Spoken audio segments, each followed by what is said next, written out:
Folks, thanks so much for your time today. Good afternoon. This session is Connected Field Service. It's using AI and IoT to make breakthrough impacts in service. I'm guessing you guys have heard a ton about IoT and AI today. So hopefully this is in the right context. You have a clicker here? Here's a clicker. Okay, go back one. So what if you could know exactly what your customers need before they actually need it, and deliver it flawlessly, for less, and like crush all customer expectations? Sounds really incredible, right? But that's what we're going to talk about today. So group participation time. How many folks here are working on an IoT project or have recently worked on an IoT project? Anyone? A handful. How'd they go? Are the IoT projects going well? There's that head tilt that I always see. I always see that. They're getting better, actually. I mean, because it's becoming more commoditized as a capability, but it's still pretty hard to do. Let me ask another question. How many folks are working on a connected field service project? Oh, you guys are my new best friends right there. That is awesome. All right, so if you don't know what a connected field service project is, you are in the right place. So my name is Rob. I am the CEO at Bolt Data. I have been in this industry for just north of 20 years. The first half of that as a service leader, running a depot center for north of 100 countries, and then the back half of this 2 decades as a consultant, helping the next generation of service leaders tackle their tough challenges. Let's see, I'm married for 20 years as well, so my 20th anniversary is coming up next month. 2 kids, a wife, and I've got all the t-shirts and mugs necessary to justify that last bullet point. All right, so what is connected field service? I really like that definition, but it does not roll off the tongue very well at all.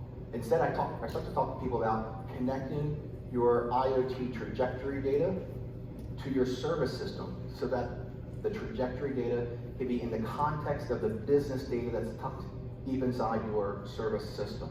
And if we can do that, we can start doing some incredible things, because IoT itself doesn't deliver value to service. But if we can somehow extend that last mile of IoT into your service system, we can do a whole bunch more. So what I'll say is that 50% of all industrial assets being manufactured today are coming out IoT enabled. That means if you're not already working with them, you will be soon. It means that they're talking to us now, and that as service professionals, we need to be listening to the assets. It's kind of like that doctor-patient relationship, right? If you walked into a doctor and said, "Oh, I don't feel good," and he goes, "Well, what's wrong?" And you said, "Yes." That's not going to get you anywhere. If you said, "Oh, it's my knee," doctor knows how to get right to the problem and start diagnosing it and correcting it. It's the same concept here. If the assets can tell us what's wrong with them, then we have an opportunity to fix them before they actually break. All right, so back to the IoT, folks. The projects were pretty hard, weren't they? So why did you do them? Why are you guys doing IoT projects if they're really hard to do and not the norm for success is not there? Why are you doing the IoT project? Chances are because it was really, really valuable. So it's kind of an obvious statement to say that a monitored asset runs better than an unmonitored asset. So if you can watch an asset run, you can fuss over it if it starts to fall off the tracks a little bit, right? So what does that mean for us? So I'll start by saying that if we can monitor assets and model them in the context of service and then operationalize the data that comes out of that, it's an important part, operationalize the data, then we can start improving asset dependability. That's why we're here. We're service professionals. We need to keep assets running. It's our job to keep the world running. So, quick statistic, companies that adopt connected field service solutions see a 75% reduction in asset failures. And when those assets do fail, those 25% of the times, their downtime is reduced by 45%. Pretty amazing. Second is service ease and profitability. If we can understand the trends in that data and we know how to operationalize it, we can automate service, at least lots of it at least. And then profitability, if I've got automation, it's less expensive than human people receiving calls and creating work orders and searching for entitlements and attaching parts and doing all the things that we have an opportunity to automate with connected field service. And then finally, customer experience, like this is the Captain Obvious statement, right? If the assets are failing 75% less frequently, I'm pretty sure your customers are happier. And the statistics that comes from Gartner is 50% reduction in customer complaints for companies who adopt connected field service solutions. There we go. So I wanted to put connected field service in the context of a customer. And we don't use names with what we do, but they are a really big HVAC company. In fact, they are the largest in the world with, in terms of revenue. And they're on this journey for the same exact reason that those points were on the slide before, because they're trying to find value. Now, they've got a world-class field service management solution. So you think, oh, they're probably in a pretty good spot. But they've got a goal to continuously improve, as do, I'm guessing, everyone in this room has a goal to continuously improve. They have a corporate goal that says they must lead in the market with innovation, and they also must reduce their carbon footprint. So, okay, we're having this chat, and the conversation goes, well, shoot, you're a world-class company with a world-class solution. You know, how can we possibly help? Like, what problems could you possibly have? And the answer was a whole bunch, like a whole bunch. Despite all the investment and work they've done to get to where they're at, this highly digitized field service solution, they still have a ton of problems. And I'm going to safely guess, if you guys look at this list, I won't read them all, there's no way that at least a couple of these don't resonate with you guys. And when you read them, if you get that little pit feeling in your stomach, it tells you that these are real problems that we have to solve. So rather than talking about the problems, what I want to say is that delivering service well, is really hard to do. So you guys are really talented service professionals. And as service professionals, what I'll say is that we are either part of the problem or we're part of the solution. And being part of the solution means we're rethinking how we do service every day.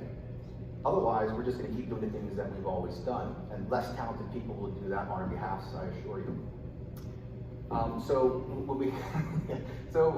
you start looking at this and go, okay, so we've got a reason to do it. We know our assets are talking, 50% of them are already coming out online. So where do we go from here? This particular customer, they have gone on their journey, they've now got this capability, and these are some of the things they can do with their connected field service solutions. And unlike the last slide where I didn't go through it, sorry, this is PowerPoint hell. I am going to put you guys to this slide.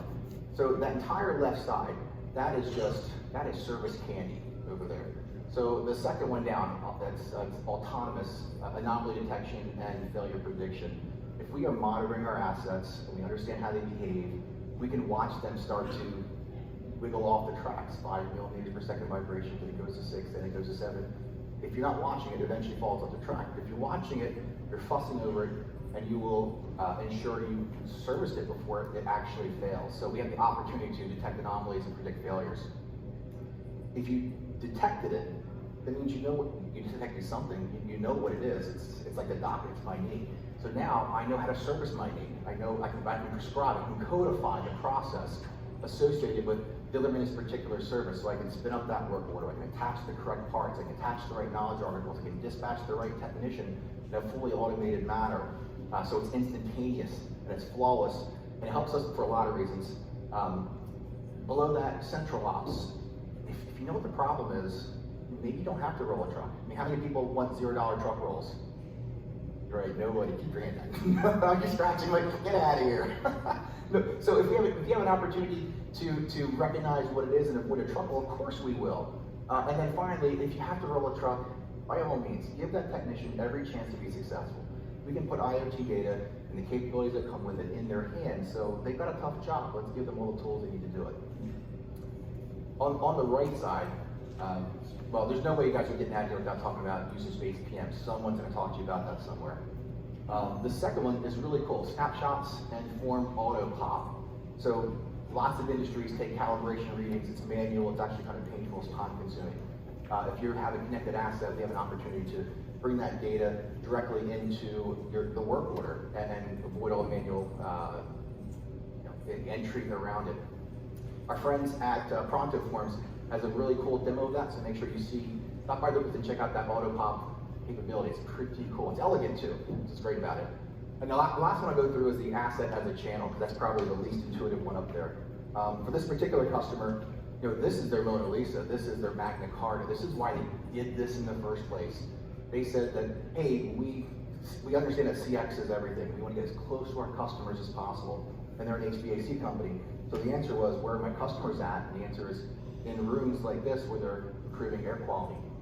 So whilst they have all the right digital channels because they have world-class field service, they can't get into a room like this, but actually they can.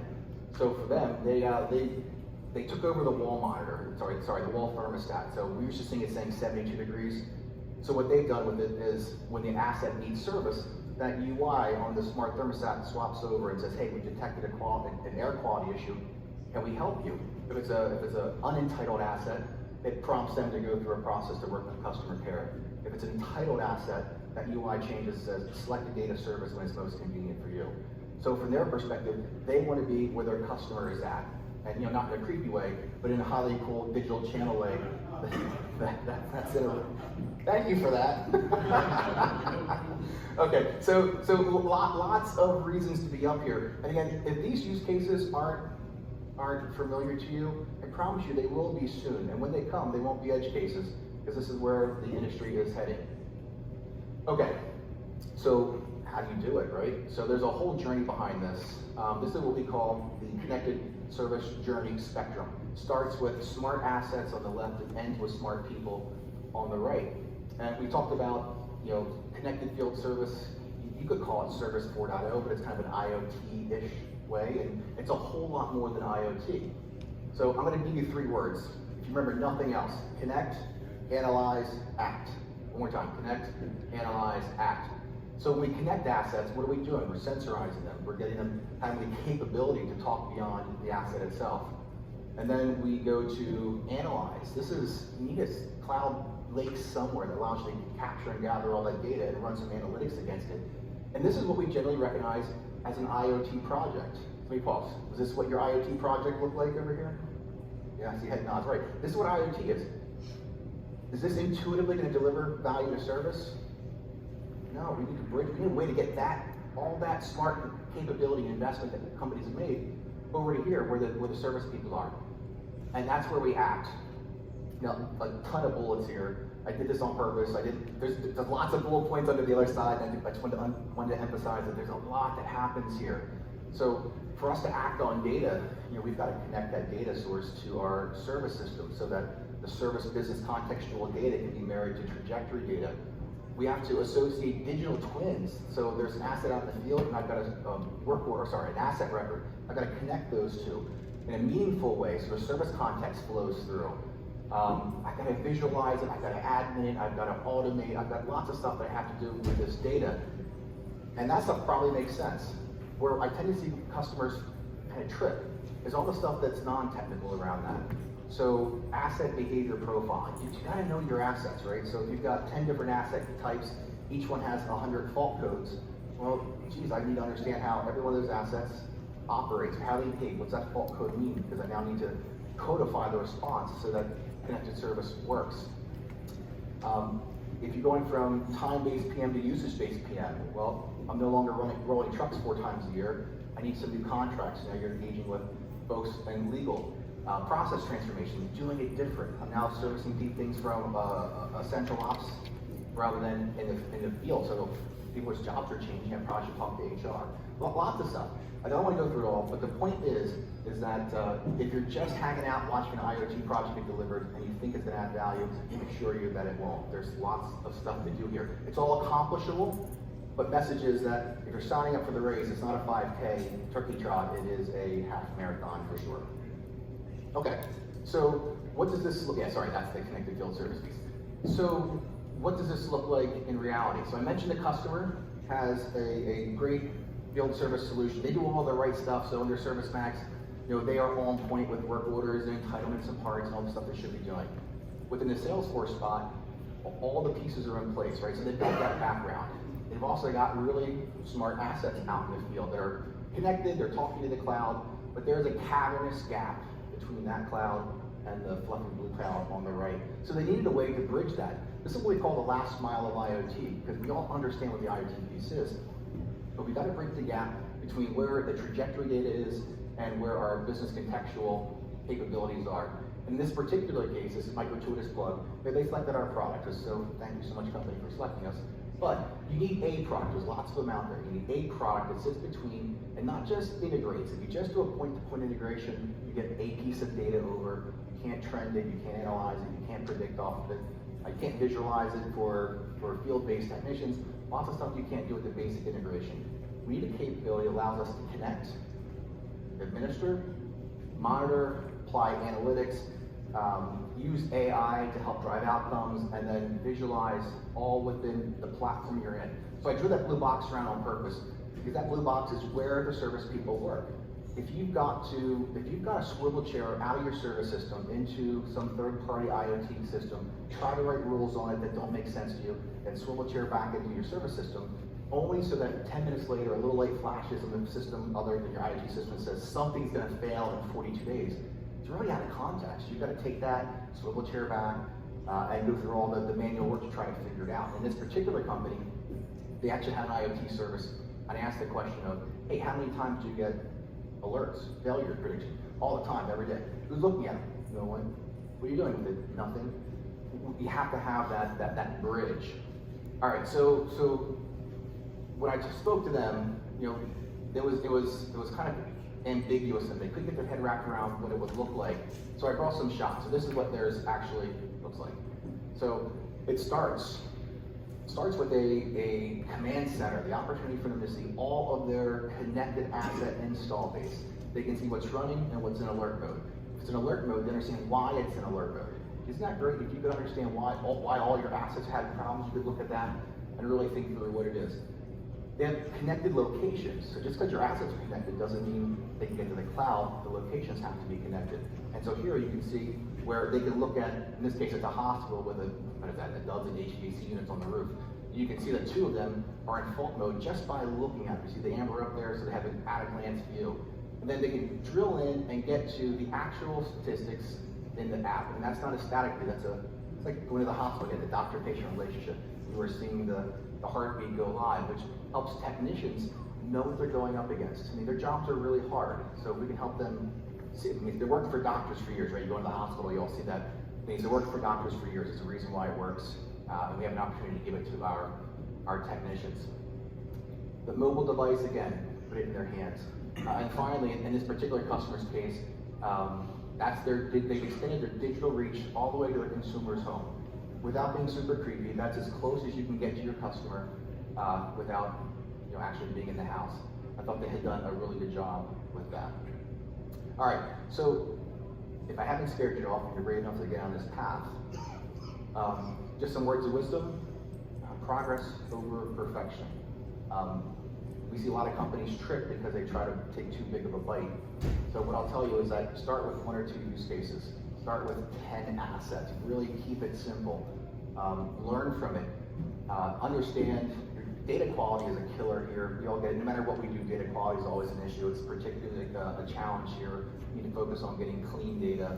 Knowing your assets is super important because at some point in time, a default F11 code is going to come in. You have to know what that means, what the service response is, so we can codify it. But when we do codify it, look what we did.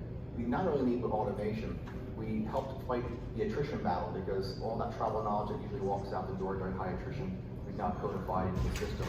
And then report your success frequently. Because success begets success. And this is a tough job. So when you take little wins, you socialize them, and they tend to snowball up. Okay, I'm looking at the clock and I'm just about out of time. So what I'll say is that our assets are talking to us, right? As service professionals, we should be listening to them. So thank you so much for the time. If you have any questions, I'm out of time, so I'll just say you can find me out at the Bolt Data booth if you want to continue the chat. Thanks, everyone.